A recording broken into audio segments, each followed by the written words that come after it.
चलिए जानते हैं आज की देश और दुनिया की सिलेक्टेड काम की और महत्वपूर्ण 50 बड़ी खबरों को सिर्फ 10 मिनट में। पर अभी तक आपने इस वीडियो को लाइक नहीं किया तो लाइक कर दीजिए। तो चलिए वीडियो स्टार्ट करते हैं। मोदी मंत्रिमंडल का विस्तार। स्वास्थ्य मंत्रालय से डॉक्टर हर्षवर्धन, शिक्षा मंत्री रमेश पोखरियाल निशंक, रविशंकर प्रसाद और प्रकाश जावड़ेकर समेत 12 मंत्रियों ने दिया इस्तीफा। 33 नए चेहरों को मिली जगह। वैक्सीन के दोनों डोज लेने से 95% घट जाती है कोविड से मौत की आशंका। ICMR की स्टडी में हुआ अहम खुलासा। कोविड-19 असंगठित क्षेत्र के श्रमिकों को मिलेगी एक मुश्त 5,000 रुपए की मदद। राज्य सरकार का बड़ा फैसला। 90 जिलों से आ रहे कोरोना के 80% केस। रिवेंज ट्रेवल पर चिंतित स्वास्थ्य मंत्रालय। त्योहारी सीजन से पहले केंद्रीय कर्मचारियों को मिलेगी सौगात। 30,000 तक बढ़ सकती है सैलरी। बंगाल में ममता का बजट। अगले 5 वर्ष में 1.5 करोड़ नौकरियों का किया वादा। कई कल्याणकारी योजनाओं का भी किया ऐलान। कोविड के बाद ऑक्सफोर्ड वैज्ञानिकों का निशाना। HIV ने शुरू किया वैक्सीन का मानव परीक्षण। Delhi high court digital media portal को नहीं दे सकते अंतरिम संरक्षण। झेलनी होगी दंडात्मक कार्रवाई। गन्ना किसानों के 12,000 करोड़ बकाये पर इलाहाबाद हाईकोर्ट में याचिका। सरकार को नोटिस जारी। गर्मी से परेशान लोगों के लिए राहत भरी खबर। कल से सप्ताह भर चलेगा बारिश का दौर। ममता बनर्जी को कलकत्ता हाई कोर्ट से बड़ा झटका। जज पर सवाल उठाने के मामले में लगा 5 लाख रुपए का जुर्माना। कम होते होते फिर बढ़े कोरोना के मामले। पिछले 24 घंटों में आए 43,965 नए केस। 930 की हुई मौत। रिकवरी रेट 97% पार। प्रधानमंत्री गरीब कल्याण अन्न योजना के तहत बंगाल समेत पूर्वी अंचल के लाभार्थियों तक राहत पहुंचाने का काम जारी। सीएम योगी आदित्यनाथ का बड़ा फैसला। 12 जुलाई तक सभी प्रकार की छुट्टियां रद्द। पंचायत चुनाव के मद्देनजर छुट्टियों पर लगी रोक। इंडियन नेवी में निकली सरकारी नौकरी की भर्ती। 10वीं पास भी करें आवेदन। 23 जुलाई है आखिरी तारीख। जेईई मेंस के तीसरे और चौथे चरण की परीक्षा की तारीखों की घोषणा। केंद्रीय शिक्षा मंत्री ने बताया परीक्षा जुलाई महीने में 20 से 25 तारीख तक होगी। वहीं चौथे चरण की परीक्षा 27 जुलाई से 2 अगस्त तक होगी। केंद्रीय सरकारी नौकरियों में भर्ती के लिए 2020 से CET देश के हर जिले में होगी परीक्षा। डॉक्टर जितेंद्र सिंह। कोरोना का असर। जून में GST संग्रह 52,849 करोड़ रहा, जो पिछले 9 महीने में सबसे कम। राजस्थान 1 महीने के लिए हटा कर्मचारियों के ट्रांसफर पर लगा बैन। ऐसे करना होगा आवेदन। SBI ने किया अलर्ट। 8509007591 नंबर से संभल कर रहे। सिर्फ एक SMS से बैंक बैलेंस हो जाएगा साफ। नई मुसीबत। कोरोना के डेल्टा वेरिएंट से ज्यादा खतरनाक है लैम्डा वेरिएंट। 30 से ज्यादा देशों में मिले केस। राजस्थान में निर्माण मजदूरों के पंजीकरण के लिए 15 जुलाई से चलाया जाएगा विशेष अभियान। CM गहलोत। हिमाचल प्रदेश प्रमोट होंगे कॉलेज छात्र। शुरू होंगे एडमिशन। विधानसभा का मानसून सत्र 2 अगस्त से।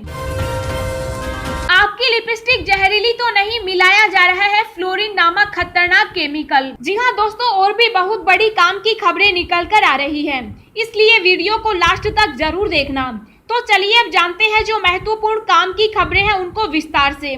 पर इससे पहले अभी तक आपने इस वीडियो को लाइक नहीं किया तो लाइक कर दीजिए।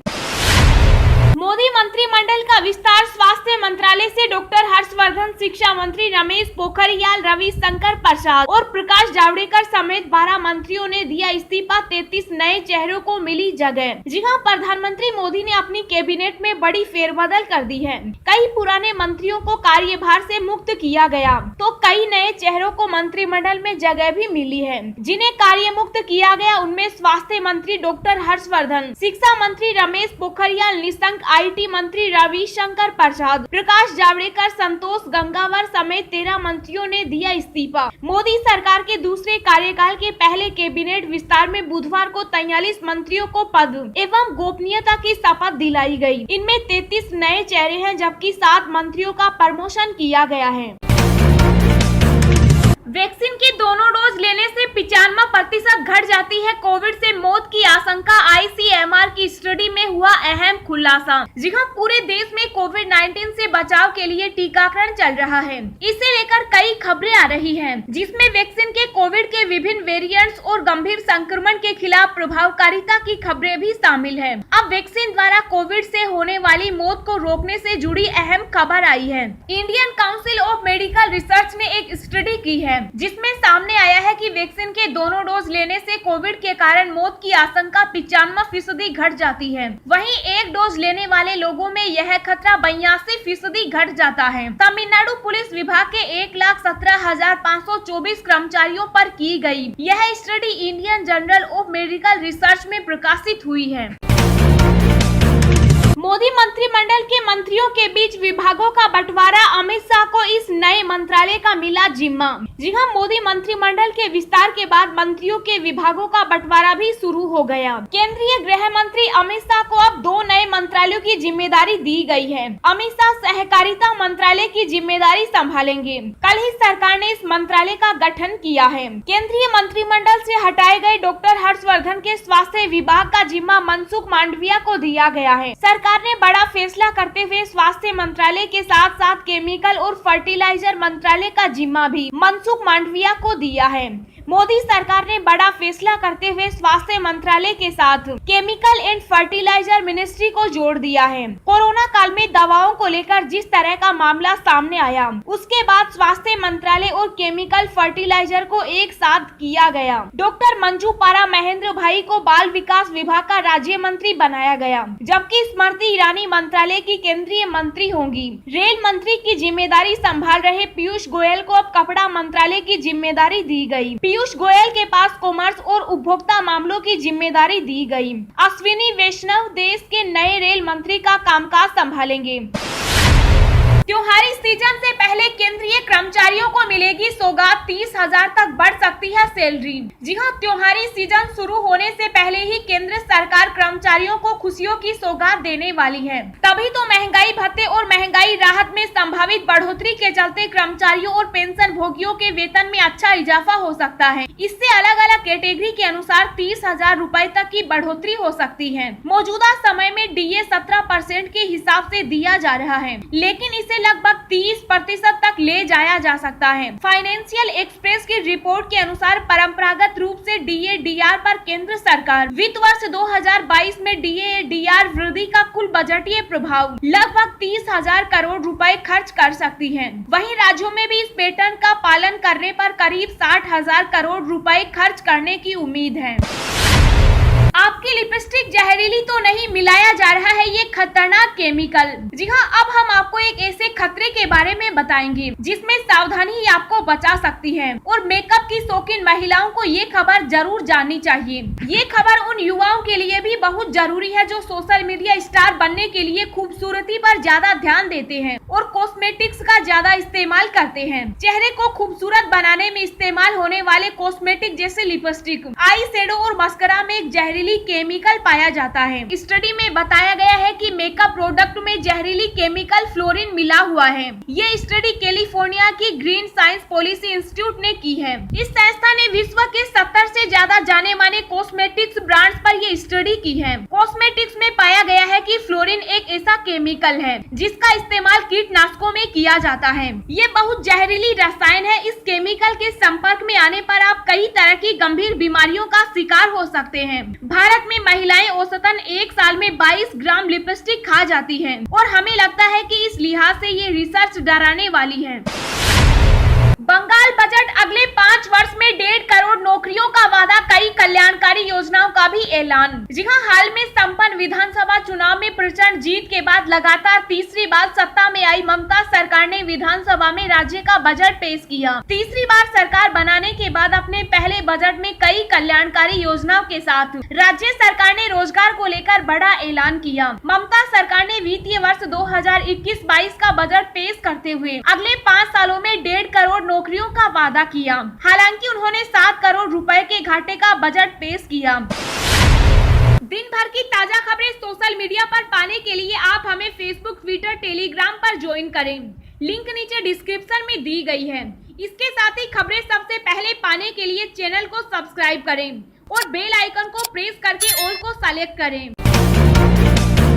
कम होते होते फिर बढ़े कोरोना के मामले। पिछले 24 घंटों में आए 43,965 नए केस, रिकवरी रेट 97% पार। जी हां, देश में कोरोना के नए मामलों की रफ्तार लगातार 50,000 से कम बनी हुई है। बीते एक दिन में कोरोना के 43,965 नए मामले दर्ज किए गए। इसके साथ ही देश में मौजूद कोरोना के कुल एक्टिव केसों की संख्या भी अब तक 4,59,920 ही रह गई है। यही नहीं, रिकवरी रेट भी बढ़कर 97.18% हो गया है। यदि देश में अब तक मिले कोरोना के कुल केसों से तुलना करें तो एक्टिव मामलों की संख्या 1.5% ही रह गई है। अब तक देश में 2.97 करोड़ लोग कोरोना को मात दे चुके हैं। वहीं बीते एक दिन में ही 47,240 लोगों ने कोरोना को हराकर वापसी की है। असंगठित क्षेत्र के श्रमिकों को मिलेगी एक मुश्त 5,000 रुपए की मदद। राज्य सरकार का बड़ा फैसला। जी हां, गोवा मंत्रिमंडल ने असंगठित क्षेत्रों के ऐसे श्रमिकों को 5,000 रुपए की एक मुश्त वित्तीय सहायता देने की योजना को मंजूरी दी है, जिन्हें कोविड-19 महामारी के चलते आजीविका खोनी पड़ी है। मुख्यमंत्री प्रमोद सावंत ने मंत्रिमंडल की बैठक के बाद संवाददाताओं से कहा कि इस योजना के दायरे में 25,000 से 30,000 लोग शामिल होंगे, जिनकी आजीविका महामारी से प्रभावित हुई है। उन्होंने कहा, एक साधारण फॉर्म भरने के बाद उन्हें 5,000 रुपए की एक मुश्त वित्तीय सहायता दी जाएगी। उन्होंने कहा कि इस योजना में ऑटो रिक्शा चालक, टैक्सी ऑपरेटर, विभिन्न पंचायतों में पंजीकृत संविदा कर्मचारी और राज्य समाज कल्याण विभाग के पारंपरिक व्यवसायों के तहत सूचीबद्ध कर्मचारी शामिल होंगे। कोरोना का असर। जून में जीएसटी संग्रह 52,849 करोड़ रहा, जो पिछले 9 महीने में सबसे कम। जी हां, कोरोना की दूसरी लहर के कारण राज्यों द्वारा कड़े लॉकडाउन लगाए जाने की वजह से आर्थिक गतिविधियों के प्रभावित होने से जीएसटी राजस्व संग्रह पर भी असर पड़ा है। इस वर्ष जून महीने के लिए 5 जुलाई तक कुल 52,849 करोड़ रुपए का जीएसटी राजस्व संग्रहित हुआ है, जो पिछले 9 महीने में सबसे कम है। अक्टूबर 2020 से लगातार जीएसटी राजस्व संग्रह 1 लाख करोड़ रुपए के पार बना हुआ है। जी हां, देश में कोरोना संक्रमण की रफ्तार थमती नजर आ रही है। स्वास्थ्य मंत्रालय की ओर से जारी आंकड़ों के मुताबिक देश में सामने आ रहे 3 लाख मामलों के साप्ताहिक औसत में 13% की गिरावट देखी जा रही है। स्वास्थ्य मंत्रालय के संयुक्त सचिव लव अग्रवाल ने प्रेस ब्रीफिंग में कहा कि 90 जिले ऐसे हैं जहां 100 से ज्यादा केस हर दिन सामने आ रहे हैं। कोरोना के नए मामले महाराष्ट्र के 15 जिलों में, तमिलनाडु के 15 जिलों में, केरल के 14 जिलों में, ओडिशा के 11 जिलों में, आंध्र प्रदेश के 10 जिलों में, असम के 9 जिले में और कर्नाटक के 8 जिलों से सबसे ज्यादा केस आ रहे हैं। वहीं मणिपुर के 2 जिले, मेघालय, मिजोरम, पुडुचेरी, त्रिपुरा, पश्चिम बंगाल के 1-1 जिलों में कोरोना के ज्यादा मामले सामने आ रहे हैं।